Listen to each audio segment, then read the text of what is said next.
A'udzu billahi minasyaitonir rajim. Bismillahirrahmanirrahim. Wa taral jibala tahsabuha jamidatan wa hiya tamurru marras sahab. Sunnallahi alladzi atqana kulla syai'in innahu khabirum bima taf'alun. Shadaqallahul azim. Hampir lupa kita punya ayat ini. Ternyata ada gunung berapi itu sekarang aktif dan berlaku di dalam, sedang jalan-jalan. Man jaa'a bil hasanati falahu khairum minha wa hum min faz'in yawma idzin aminun. Wa man jaa'a bis sayyi'ati fakubbat wujuhum finnar hal tujzauna illa ma kuntum ta'malun.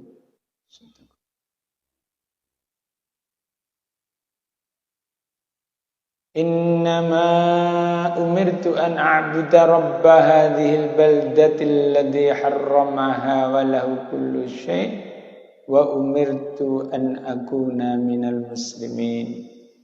Wa in atlu wal Qur'an faman ihtada fa innama yahtadi li nafsi wa man dhalla faqul innama ana minal mundirin. Wa qul alhamdulillahi sayuriikum ayati fata'rifunaha wa ma rabbuka bighafilin amma ta'malun. Shadaqallahul azim. Ayat 88 kembali kepada pengetahuan alam tentang ternyata bahwa gunung-gunung yang kita lihat tenang, antang itu ternyata sebenarnya di dalamnya sedang berjalan. Ya. Cincin api di perut bumi itu merupakan rangkaian dari gunung-gunung berapi itu.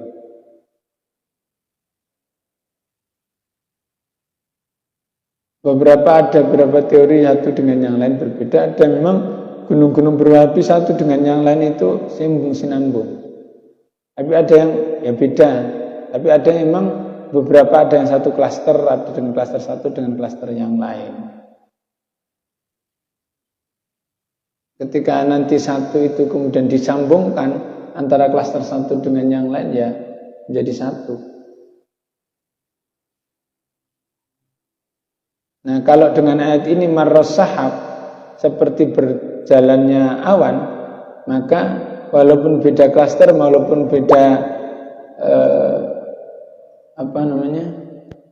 beda fire cincin api yang ini, tapi kalau berjalan kan akhirnya ketemu, jalan-jalan. Ya. Inilah yang perlunya ngaji. Kemarin-kemarinnya enggak, hampir lupa tentang ayat ini. Wahia tamurru marras sahab. Gunung-gunung itu ternyata berjalan-jalan seperti jalannya awan. Jalannya awan itu bagaimana? Kan mengikuti arah angin, gitu.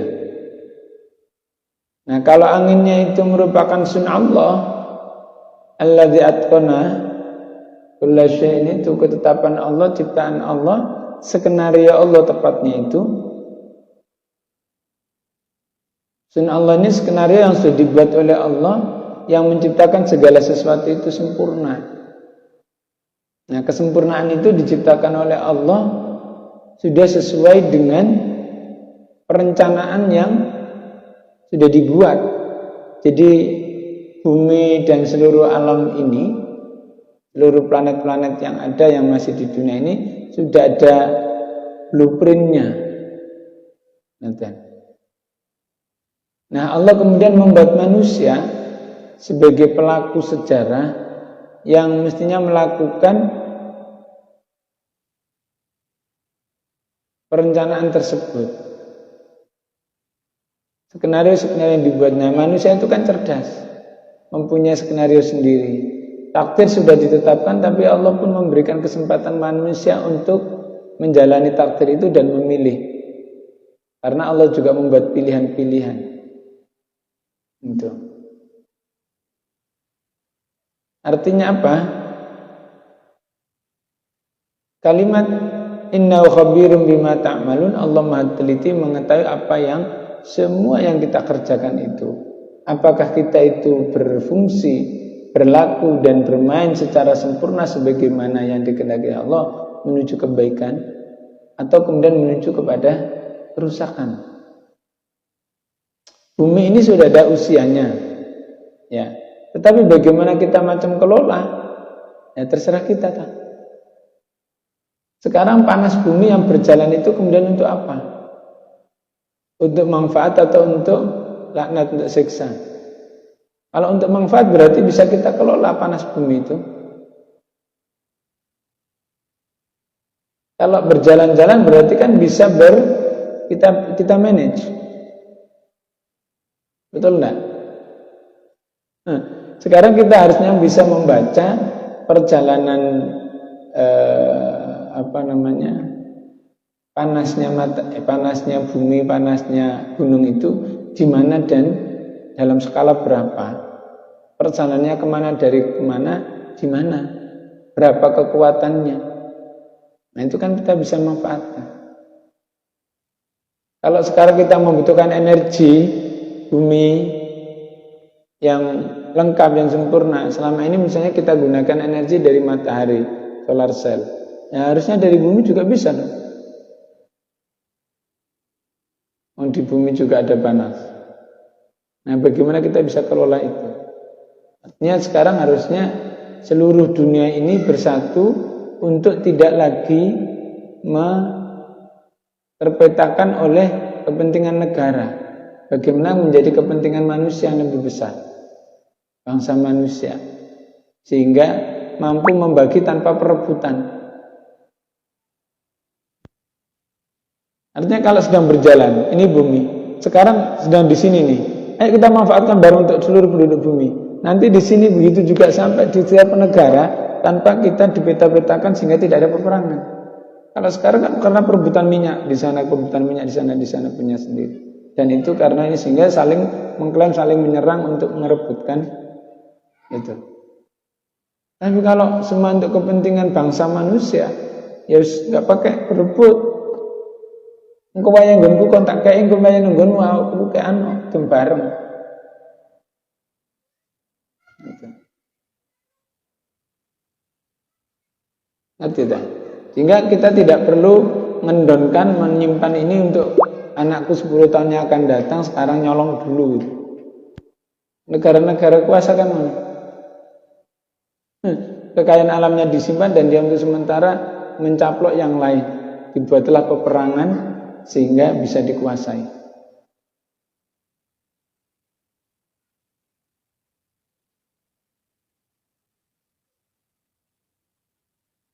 Padahal Allah mempunyai kekayaan yang lain banyak.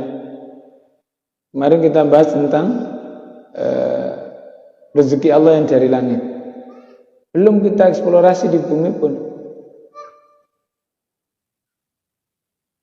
Ya, ini sunnallahi alladzi atqana kulla syai'. Allah membuat segala sesuatu itu sempurna, baik, indah, dan memang tidak bercacat. Allah mengetahui apa yang kita kerjakan.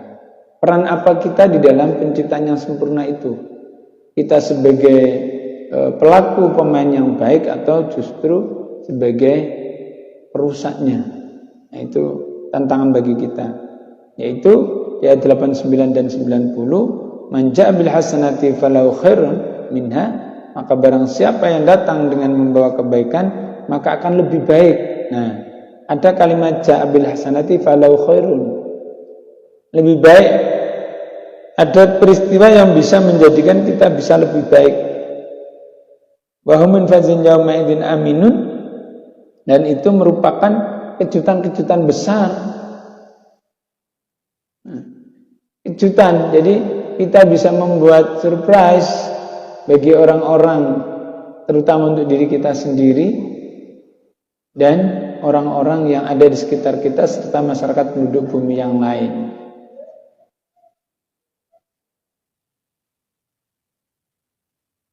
atau sebaliknya. Ya, pemanca bisa yang tifakubat ujung finnar. Maka barang siapa yang membawa kejahatan maka disungkurkanlah wajah mereka ke dalam neraka, dan kamu tidak akan menerima balasan kecuali setimpal apa yang telah mereka kerjakan. Sudah ada skenario kehancuran, tetapi kita di posisi yang mana? Berusaha untuk membawa kebaikankah, ataukah kita justru di skenario kehancuran itu untuk mempercepatnya? Gitu. Kalau saya salah membaca dan mengartikan, tolong dikoreksi, ya.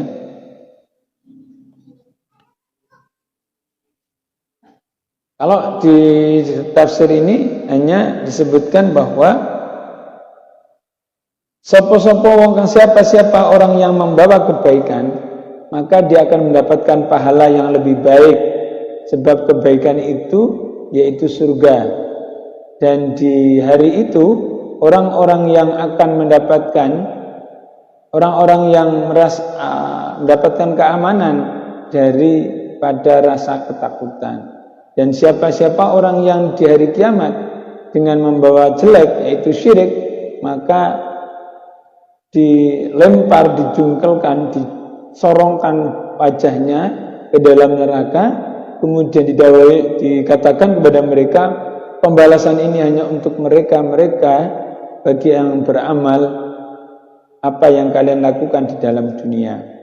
Keterangan ayat 89 yang dikehendaki dengan hasanah ini yaitu kalimah la ilaha illallah. Maksudnya i'tikad tauhid yang menyucikan Allah Ta'ala dengan menetapi apa yang sudah menjadi hak-hak Allah, kalimat la ilaha illallah. Sebagian ulama ada yang mendawuhkan bahwa yang dikehendaki hasanah yaitu sebab setiap amal kebaikan seperti sholat, zakat, dan lain-lainnya. Nah ini penjelasan dari kitab Iqlil. Tapi menurut saya hasanah di sini yaitu segala sesuatu untuk kebaikan bumi ini. Bagaimana kita bisa survive bumi ini bisa menjadi sustainability dari seluruh jagat kosmos alam raya ini, sehingga baik itu tidak hanya sesama manusia tapi kepada seluruh alam lingkungan kita. Dan itu melalui proses usaha-usaha bagaimana bumi ini menjadi lestari. Jadi maksudnya itu adalah gunung berapi. Itu berjalan, bergerak sebenarnya, tidak berhenti. Yang sewaktu-waktu bisa meletus. Buktinya ya ketika ada letusan itu. Ternyata ketika kita melihat ada letusan sekarang bisa dilihat ternyata punya sejarah bahwa dulu pernah erupsi juga. Setiap gunung mempunyai spesifikasi masing-masing. Ada setiap 50 tahun, setiap 100 tahun, setiap berapa puluh tahun itu pasti akan ada letusan, ledakan. Di dalam laut seringkali ada muncul pulau, seringkali muncul gunung baru. Bukan hanya di Indonesia Timur, tetapi belahan bumi lain seringkali banyak terjadi. Bisa kita search di berita Google, YouTube situ banyak peristiwa-peristiwa alam yang seakan-akan dulu kita tidak pernah tahu itu. Waktu kita di SD tidak ada diajari gitu, tapi sekarang ternyata ada karena fakta itu. Dan inilah maksud daripada geraknya itu, sehingga kalau sekarang misalnya Krakatau atau yang di Lombok itu gunung Tambora, yang dulu mampu menghancurkan seluruh sampai ke benua Amerika, sampai membunuh seluruh alam ini, bisa jadi akan muncul lagi. Sedang tidur, bergerak seperti awan itu kan silent operation, ya, silent rapid succession itu. Sehingga bisa jadi nanti suatu saat di Surabaya di ini kan ada sabuk api di kita itu di Jawa, mulai dari Bandung, Jakarta sampai Surabaya itu kan ada garis gempa yang diwaspadai. Itu kota Surabaya itu pas daerah pundi sing merupakan bagian dari sabuk api gempa itu.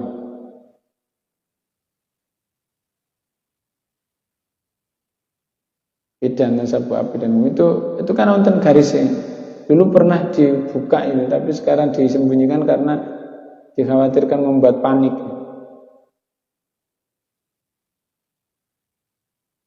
Ya, bisa dilihat di mana para pengusaha yang di situ tidak ada membuka hotel, nah berarti di situ garisnya itu.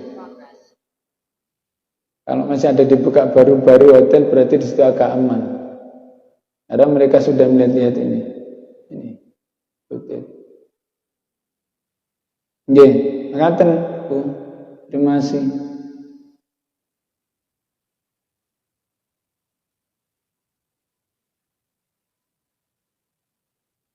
Nggih.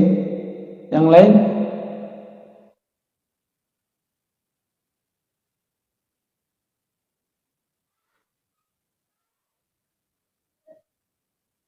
Monggo. Nggih.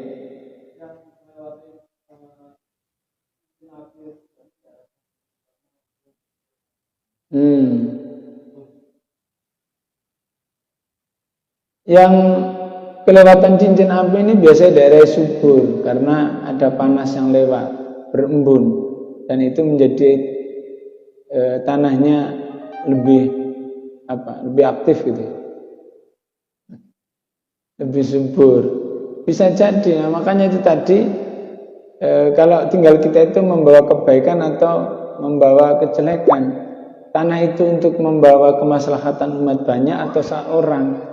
Kalau kemaslahatan orang banyak kita gunakan untuk pertanian, untuk perkebunan, ini kan untuk diri dan orang banyak, ya.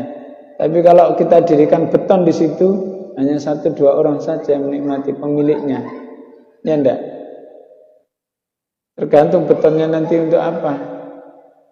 Untuk hotel, untuk rumah ini ya hanya 1-2 pemiliknya yang punya manfaat hikmah, punya keuntungan. Masyarakat sekitarnya tinggal baunya tok.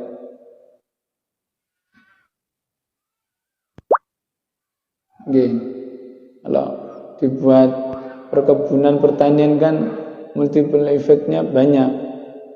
Ada bagaimana kita melihat pemandangan, ada tambahan oksigen, kemudian cara semua ekologi itu bergerak sesuai dengan keteraturan alam ini beda.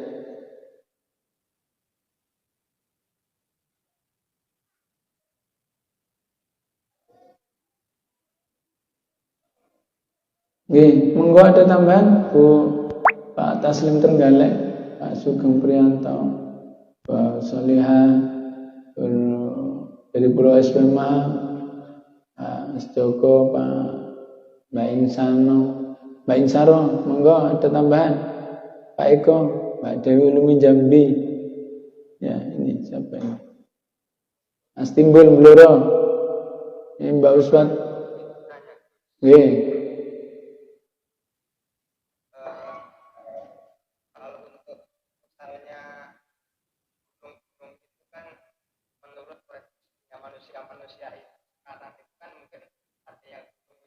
Mati.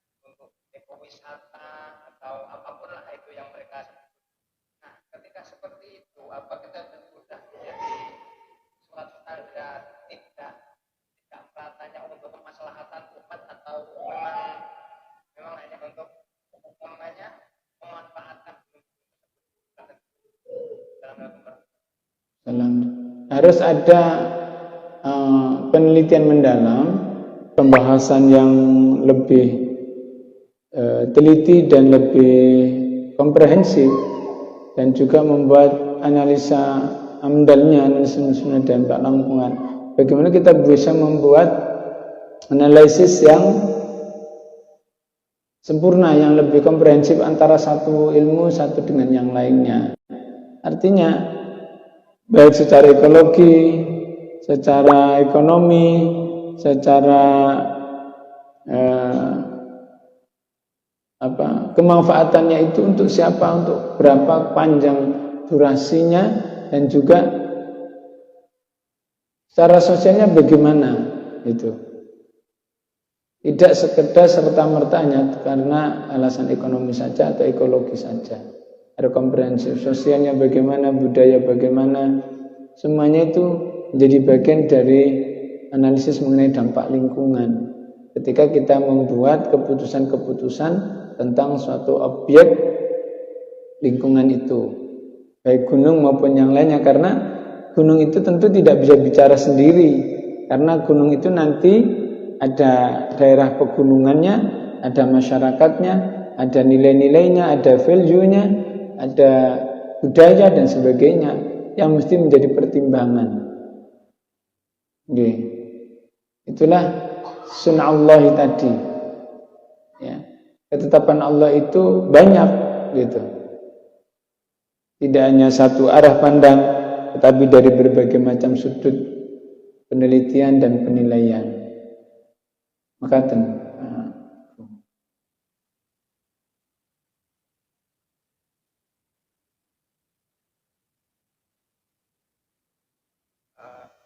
Di saat ini kan banyak kan di daerah ini kan yang daerah itu bagaimana bisa dimanfaatkan. Nah, ternyata itu banyak contoh kan yang di sekitaran sebelah timur itu kan setelah dimanfaatkan itu kan malah hancur. Ya untuk macam-macam buah-buah itu kan jadi hancur semuanya karena mungkin mereka tidak tahu, tidak terdidik dulu mungkin karena itu. Apapun sebagai cara Enggak, memang makanya itu ada harus FGD, focus group discussion, kemudian ada RTD, roundtable discussion. Untuk penelitian itu ada analisis mengenai dampak lingkungannya, itu dikumpulkan para ahli-ahli, ya. Ahli gunung, ahli pertanahan, ahli lingkungan, ahli ekonomi, ahli sosial, ahli masyarakat, ada topografi gunung itu bagaimana, budayanya bagaimana dan sebagainya, dan kearifan lokal yang mesti juga dipertimbangkan. Oke.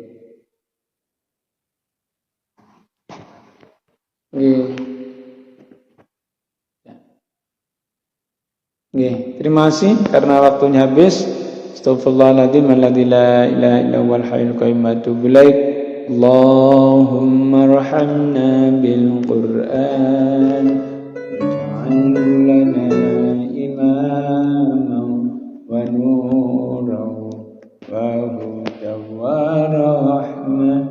Allahumma dhakkirna min ma nasina wa'allimna minhu ma jahilna warzuqna tilawat ana al-layli wa atrafan nahar waj'alhu lana hujjatan ya rabbal alamin. Ya Rabbi nawwir qulubana bi kulli qur'anin jala warfa' bihi imanana dunya wa ukhra kamila warzuq bi fahmil anbiya lana wa ayyuman tala sahilana bidarsina qiraati turatana subhanakallahumma bihamdika nasyhadu an la ilaha illa anta nastaghfiruka wa natubu ilaik. Assalamualaikum warahmatullahi wabarakatuh.